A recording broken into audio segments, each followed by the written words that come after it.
এক নাম্বার প্রশ্ন হলো, বান্দা বান্দি তোমার জীবনটা কিভাবে পরিচালিত করছো? তুমি কিভাবে আয় করছো, কিভাবে ব্যয় করছো? যুবক বয়স কোন কাজে খাটাইছো? মুসলমান, এই প্রশ্নের জবাব গুলো দেওয়া লাগবে। আমার দিনের পর দিন চলেই যাচ্ছে, কেউ আমরা বেঁচে থাকবো না যদি আমাদের হিসাব দেওয়াই লাগে। কি দুনিয়াতে আল্লাহ হিসাব নেবে না আখেরাতে? আখেরাতে। তাহলে মরার পরে নাকি কর? তাহলে যদি মরার পরে হিসাব দেওয়া লাগে, এটা আমার তো কথা নয়, কোনো নেতা নেত্রীরও কথা নয়। যিনি খালিক মালিক, যিনি সৃষ্টি করছেন, সৃষ্টিকর্তার কথা। আমি সৃষ্টি করেছি, আবার কি মাটির সাথে মিশায় দেব, আবার মাটি থেকে তুলে তোমার হিসাব গ্রহণ করব। মিনহা খলাকনাকুম ওয়া ফিহা নুঈদুকুম ওয়া মিনহা নুখরিজুকুম তারাতান উখরা। আল্লাহর ঘোষণা। তাহলে একটা মানুষ যদি মরে যায়, আসলে কি মরে যাওয়ার পরে হিসাব আপনার দেরি হবে? কত বৎসর থাকা লাগবে, কত হাজার হাজার বৎসর, কোটি কোটি বৎসর কবরে থাকা লাগবে। তারপর আল্লাহ যেদিন ডাক দিবেন, কিয়ামত কায়েম হবেন, ওই দিন হিসাব দেওয়ার জন্য আল্লাহ আবার কি পুনরায় কিয়ামতের ময়দানে হাজির করবেন। তাহলে এতদিন পর্যন্ত কবরে দেখেন না, কত মানুষ বিদেশে যায়, বিদেশ সফর করার জন্য দেখা গেল, ভালো মানুষ গেল, টনটনা ফিরে এসল। বেশি দিন নয়, গতকাল কি পরশু দিন, গতকাল মনে হয় কালকে, যে আমার ওখানে এক মিস্ত্রি, মোস্তফা মিস্ত্রি, ভালো মানুষ, বাজারে বাড়ি, টনটনা মানুষ। হঠাৎ করে দেখি রাতেও ভালো, সকালবেলা কানের মধ্যে মাইকি আসল, 11:30টার সময় জানাজা। কি বোঝা গেল? মানুষ কি বলবে? হার্ট অ্যাটাক করে মারা গেছে, নাকি কর? এখন বোঝা যায় কি হার্ট অ্যাটাক কিছু করে না। এই জন্য আমি মাঝে মধ্যে বলি, বাচ্চাগুলো গজলটা শোনেন না? দাদা গেল দাদি গেল, কেউ এলো না ফেরে, তোমাকে যাইতে হবে গো, ওই না অন্ধকার কবরে, তোমাকে যাইতে হবে গো। আগে না হয় কাল যাইবা কবরে, যাওয়ার সময় দেখবে তুমি গো, তোমার সবে রইল পরে, যাওয়ার সময় দেখবে তুমি গো। মোস্তফা মিস্ত্রি সব করিয়েছে। বাজারের মধ্যে কয়েকটা জায়গা, বাড়ি গাড়ি, অনেক কিছু হঠাৎ করি নাই। এখন আর বলে না মোস্তফা মিস্ত্রি, বলে মোস্তফা মিস্ত্রির লাশ। উনি না, তাতে কি বোঝা যায়?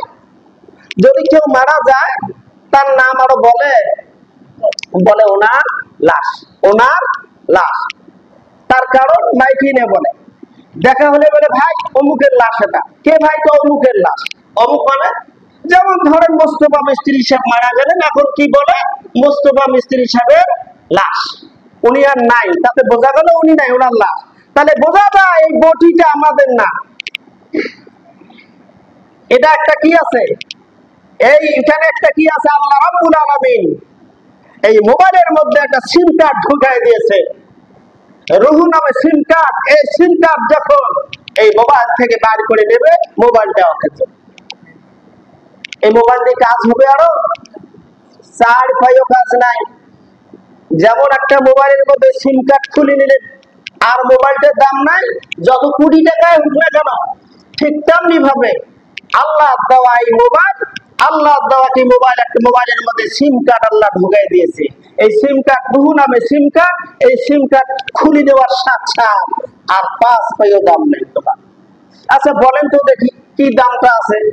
একজন যদি ডিসি সাহেব মারা যায়, মরে গেছে, এখন ওই লাশটা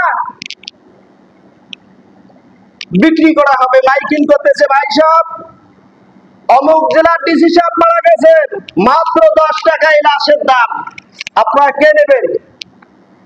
কেউ কিনবে 10 টাকা দিয়ে? 10 পাইও দেবে না। হ্যাঁ, ঘোড়ার ডিম, এটা মরে গেছে, এটা তো আনলে তো আরো বেতন পশি গুলি সরকার হয়ে যাবে, বন্ধ উঠে যাবে, দূষিত সমাজ দূষিত করবে, এটার কি দরকার আমার? মিয়া কোনো দাম নাই, তাহলে আমাদের হিসাব দেওয়ার জন্য রেডি হওয়া লাগবে। আচ্ছা মনে করেন এখন মারা গেল, এখন নিয়ে গেল কবরের মধ্যে, কবরের মধ্যে নিয়ে যাচ্ছে, কবরে যখন রাখে কয়জন? 4 জনে ধরে ধরে কবরের দিকে নিয়ে যায়। যখন যায় মোর্দা ব্যক্তি কান্নাকাটি শুরু করে। কি কান্দে? মোর্দা ব্যক্তি কান্দে কান্দে বলে, ভাই যান লক্ষ্য করবেন। মোর্দা ব্যক্তি কান্নাকাটি করে আর বলে, ঘর হইতে বাহির করে আগে কোথায় নিয়া চলছেন রে ভাই, আজ বুঝি দিবেন মরে জনমের বিদায়। কান্নাকাটি করে। যখন মোর্দা ব্যক্তিকে ধরে, আস্তে আস্তে ধরে, ওরা চিৎকার দিয়ে কান্দে, ভাইজান ও ভাইরা আমাকে ধরেন না, আমার শরীরটা একেবারে কুনকুনা হয়ে গেছে, যেমন শাক যেমন গরম পানির মধ্যে দিলে সিদ্ধ হয়, নরম হয়ে যায়, এই রুহু যখন বাইর করে নিয়ে যায় আজরাইলের সাল্লাম, একটা মোর্দা মানুষের দেহটা এরকম হয়ে যায়। তাই তো মুসলমান বিশ্বনবী ঘোষণা করলেন, এখান থেকে একটা মাসলা আসলো, একটা বিধান চলে আসলো, যখন মোর্দা মানুষ মরে যায়, যখন মানুষ মরে যায় মোর্দাকে গোসলের জন্য রেডি করা হয়, অমুসলমান গরম পানি করা হয়, বড়ই পাতা দিয়ে হালকা হালকা কুসুম কুসুম গরম পানি, হালকা গরম, এই গরম পানি দিয়ে আস্তে আস্তে করে মোর্দা ব্যক্তির শরীরকে মুছায় দেওয়া হয়, ধোয়ায় দেওয়া হয়। তার কারণ হলো বিশ্বনবী ঘোষণা করলেন, যখন কারো দেহ থেকে যদি কোনো মানুষ দেহ থেকে যদি কেউ রূহ কবজ করে, আজরাইল সাল্লাম রূহটা কবজ করে নিয়ে যায়, ভাইজান বিশ্বনবী ঘোষণা করলেন, এত যন্ত্রণাদায়ক একটা জীবন্ত বকরি, তাকে যদি উল্টা দিকে যদি ছালটা তোলা হয়, যেরকম কষ্ট মুসলমান, তার সে অধিক কষ্ট একটা মানুষের রূহ কবজ করা। বলেন সুবহানাল্লাহ। এত কষ্ট, মৌতের কষ্ট, এই কষ্ট রাসূল বর্ণনা করলেন, এত কষ্ট। এই সময় যখন নিয়ে গেল কবরের মধ্যে, লম্বা কথা লম্বা করি না, সংক্ষেপে কথা একটু বলি দেই। কবরে যখন রাখলো, 4 জন কাঁধে করে নিয়ে গেল, নিজের কবরের মধ্যে শোয়াই গেল। এখন ভাইজান বলেন তো, কবরে যে শোয়াইলো, কি দোয়াটা পড়ে আপনারা কি জানেন? হয়তো বা অনেকে জানেন, অনেকে জানেন না। কবরের নামই ঠিকই কবর পাইলে, আর অনেকে জানি ঠিকই।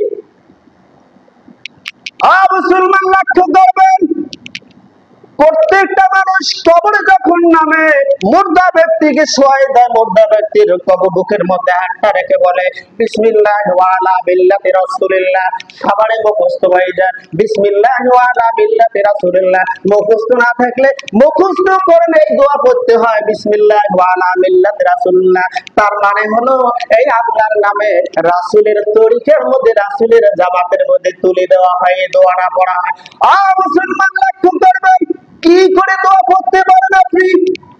যেই মানুষটা সারা জীবন আল্লাহর বিরোধিতা করলো, রাসূলের বিরোধিতা করলো, কোরআনের বিরোধিতা করলো, কোরআন দ্রোহী, রাসূল দ্রোহী, আল্লাহ দ্রোহী, ইসলাম দ্রোহী, আল্লাহর আইনের বিরোধিতা করে, এই লোকটা যখন মারা যায়, তাকে আপনি কোন আক্কেলে কোন জ্ঞানে আপনি আল্লাহর দলে, রাসূল আল্লাহর ওয়াস্তে, আল্লাহর ওয়াস্তে আর রাসূলের দলের মধ্যে তুলে দেন, এই দোয়াটা করতে পারে?